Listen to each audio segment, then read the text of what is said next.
Salam sejahtera buat kita semua. Senang sekali saya bisa bertemu kembali dengan ibu bapak saudara sekalian dalam renungan harian. Sebelum kita membaca Alkitab dan merenungkan firman Tuhan, mari kita berdoa.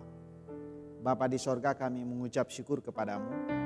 Tuhan berkenan memberi kami kasih karunia melalui keselamatan dalam Yesus Kristus dan memberi kami hari yang baru untuk kami melakukan yang terbaik untuk-Mu Bapa. Kami mohon kuatkan kami untuk melakukan yang terbaik dengan firman. Ya Roh Kudus, berfirman karena kami sedia mendengarkan firman-Mu. Dalam nama Yesus firman yang hidup kami berdoa. Amin. Bapak Ibu Saudara sekalian, pembacaan Alkitab kita hari ini Roma pasal 6 ayat 17 hingga ayat 18. Firman Tuhan berkata, "Tetapi syukurlah kepada Allah, dahulu memang kamu hamba dosa, tetapi sekarang kamu dengan segenap hati telah mentaati pengajaran yang telah diteruskan kepadamu. Kamu telah dimerdekakan dari dosa dan menjadi hamba kebenaran." Tema renungan kita hari ini ialah syukur kepada Allah. Saudara-saudara, kata syukur atau grateful berarti berterima kasih. Berterima kasih bermakna respon manusia atas sesuatu yang diperoleh.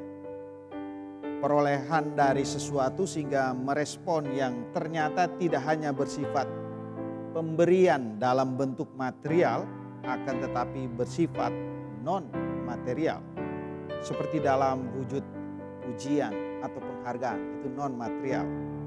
Itulah sebabnya kata syukur selalu diikuti dengan kenapa dan kepada siapa kita bersyukur. Kenapa kita mengucap syukur? Jelas karena kita mendapatkan sesuatu. Misalnya kita mendapatkan hadiah dari orang lain, maka kita berterima kasih kepada yang memberi.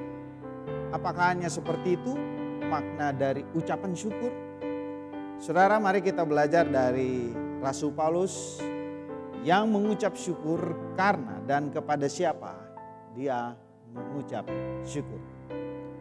Rasul Paulus mengucap syukur kepada Allah karena yang pertama, saudara, Tuhan telah memberikan keselamatan kepada jemaat di Roma melalui pemberitaan Injil keselamatan oleh Yesus Kristus yang dikerjakan oleh orang-orang beriman sehingga mereka percaya kepada Yesus.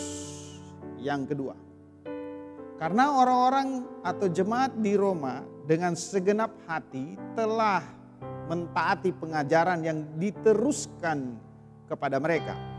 Dan mereka telah dimerdekakan dari dosa dan menjadi hamba kebenaran. Apakah setelah itu tidak ada masalah di jemaat? Poin yang kedua, Rasul Paulus melihat ketaatan mereka yang dilakukan dengan segenap hati. Ketaatan tidak semudah yang dikatakan. Ketaatan membutuhkan waktu, pengorbanan. Oleh karena itu Rasul Paulus sadar bahwa jemaat melakukan ketaatan karena kuasa Roh Kudus. Dan mereka mengalami kasih Kristus yang menguatkan mereka. Saudara-saudara, marilah kita terus mengucap syukur karena Tuhan Yesus telah menyelamatkan dan memampukan kita melakukan dengan segala ketekunan. Itu semua karena kuasa Roh Kudus. Kidung Jemaat 450 bait pertama, hidup kita yang benar haruslah mengucap syukur.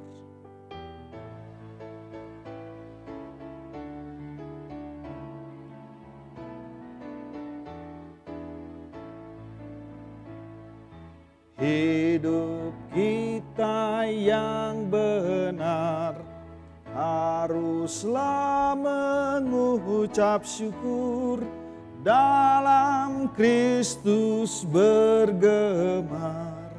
Janganlah terkebur dalam susah pun senang, dalam segala hal. Aku bermazmur dan ucap syukur, itu kehendaknya. Mari kita berdoa. Bapa di sorga, sama seperti Rasul Paulus mengucap syukur karena mereka jemaat di Roma telah menerima keselamatan. Dan mereka melakukannya dengan segenap hati mereka, ketaatan mereka.